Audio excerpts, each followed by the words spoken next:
Hi, my name is Deborah Meal, and I'm asked two things. One is, what do I know for sure? And the other is, how did we start the foundation and start doing what we do now as a profession? What I say for that first part is, what do I know for sure, is that God is always ahead of you. He's ahead of you multiple steps, not just a few steps, and He's pulling you towards your life plan and towards your purpose of what it is that you're supposed to do.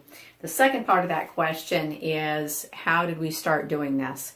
What happened is 15 years ago when I married Mark, 18 months into our wedding, into our marriage, he was diagnosed with bipolar disorder and borderline personality disorder. And what happened at that moment was a variety of events that led us to where we're at now. But on the short note of that, Mark was able to, after he was diagnosed, to actually write our articles of incorporation, and we were actually able to start the foundation. We started it because I had gone to a lot of groups that I talk about had a lot of hand-wringing and a lot of crying, and I'm not a hand-wringer and I'm not much of a crier, and so we needed to help people be able to form a plan to be able to go forward in their life and to be able to transform their life with their particular illness, whatever it was. And at the time for Mark, it was bipolar disorder with 7 out of the 9 features for borderline personality disorder. So we had our work cut out for us. As we got involved with doing this particular work for the foundation, we went to a mental health retreat that was in Texas. And we found when we put our house plans up on the wall that several people came to us and actually talked to us about moving into their particular area. On the very last day, a woman came up to us and said, please look at the Lake Jackson area, which is an hour south of Houston, before you leave, and we agreed to do that. When we got to Lake Jackson, it's absolutely beautiful here. It has beautiful big oak trees that are hundreds of years old. And I looked at Mark and I said, this is it. This is where we're supposed to be. A few weeks later, we actually came back. We bought a piece of property and we found a remarkable builder that actually built our house for us. And in the process of doing all that, it was announced to the community that we were going to be a residential group home, and we were going to open our home to people with bipolar disorder and borderline personality disorder. And 22 of our neighbors actually sued us with an injunction to stop. And what the injunction, what the emails were that I received was they wanted to know how we were going to protect the community from the bipolars, and how we were going to protect the old people and the children. It didn't matter that Mark had raised children and very successfully and had been a successful businessman. None of that mattered to them at all. They were convinced that our home would somehow, again, harm the community in some way. It took us 3 years to get through the court system, and we were finally able to open our home to be able to do what it is that we're doing. So I want to back up now a little bit and tell you a little more about that. When we were in Arizona and Mark had been diagnosed, he initially wasn't diagnosed with bipolar disorder. He was diagnosed with something else. It doesn't actually matter what. And he wasn't on the right medication, and so he got worse and worse and worse, and our life became more and more chaotic.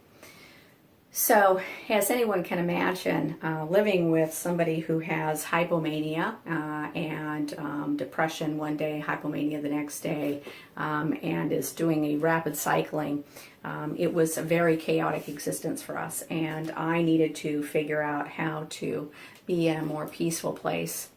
So as I started doing a lot of research in regards to what might work, I came across dialectical behavioral therapy. Now, I'd been trained as a paramedic. I'd been a paramedic for 10 years, and I'd actually taught psychological emergencies and crisis intervention, which did me a small amount of good, but not a lot, in regards to being able to help him and help our family and try to figure out, what we were going to need to do next to be able to get forward in our life. So as I was doing a bunch of research, I came across dialectical behavioral therapy, and DBT has 4 components.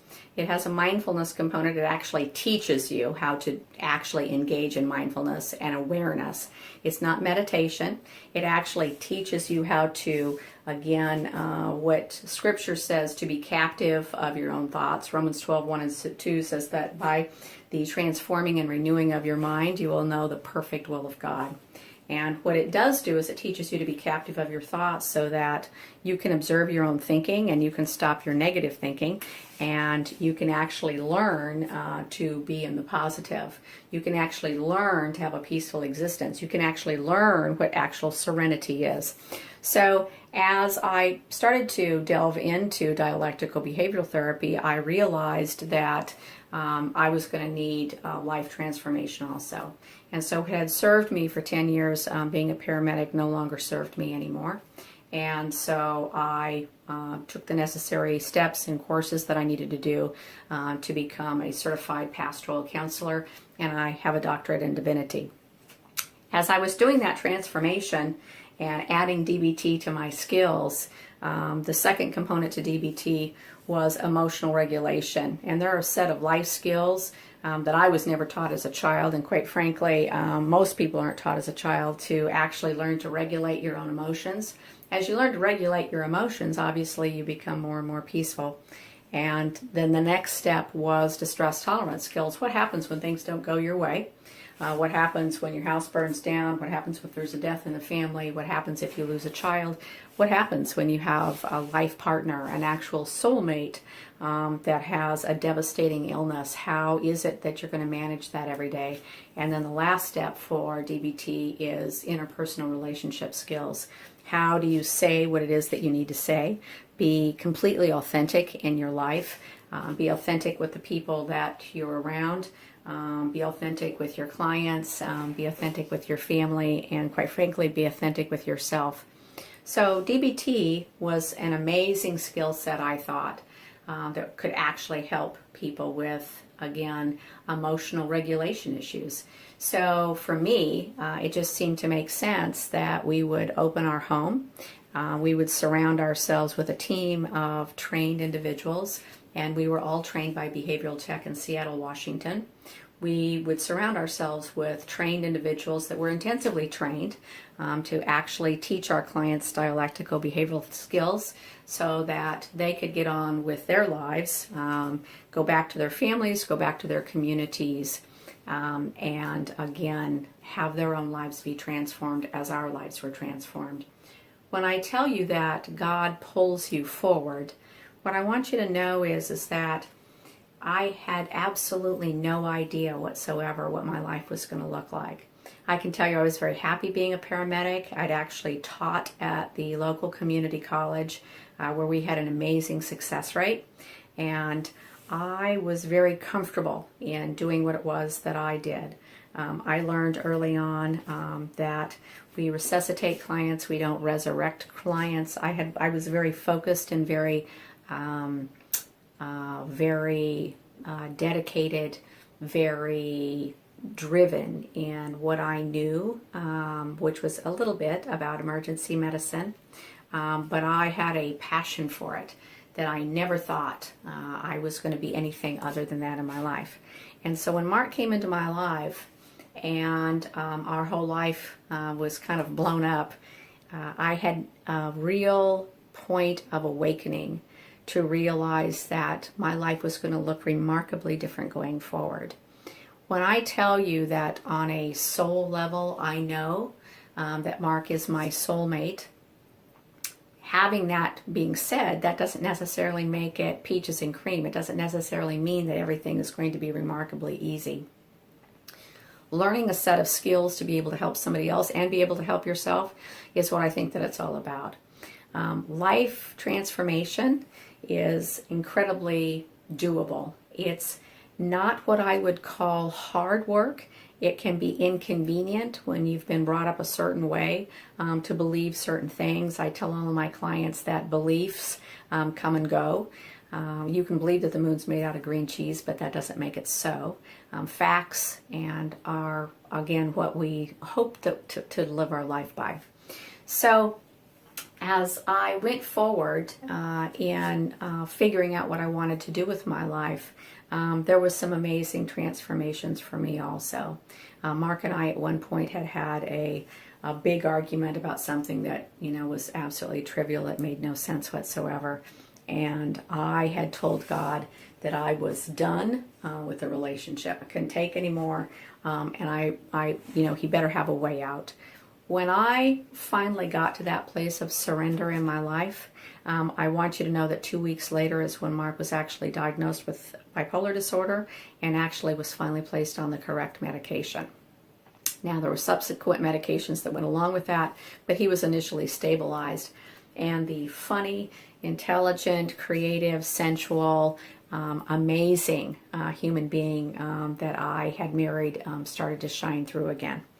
So life transformation is possible with the right skills and the right tools, and that's what I believe at the very core of my being. I believe that when you get those tools and skills, it's kind of like you insert a key into your own soul and it actually opens up. It opens up for yourself, it opens up for your community, it opens up for your family, and quite frankly, that universal vibration opens out to the rest of the world. We have a new book that's coming out. It's going to be a life transformation book. I'm not real sure exactly what the title is going to be yet, but I'm going to keep you all posted. We're also in the spring of 2017. We're going to do some weekend retreats in regards to life transformation. You're going to learn about nutrition. You're going to learn about dialectical behavioral therapy. You're going to learn certain skills in regards to some spirituality techniques that actually help open your soul, that actually help make you ready to receive the abundant blessings of the universe. And one of the things that I want you to know is that all of my staff here provide life coaching, as well as the clients that we take here at the Meal Foundation. We also provide life coaching for transformation. So if you're interested in that, you can click on whatever link there is above here and get in contact with us. We're going to make that easier. Right now the website doesn't have a real easy way to do that, but we're going to make that easier and easier for you. So we have the book, we have the weekend retreats, and we have life coaching. I want you to know to this date, Mark and I have been incredibly blessed. I have not taken a wage for the foundation since we actually opened the foundation. Unlike a lot of foundations where there's a lot of family money that's dumped into the foundation, that's not the way that we've ran this particular foundation. But I have not had to take a wage, but I do charge for life coaching, as does the rest of my staff.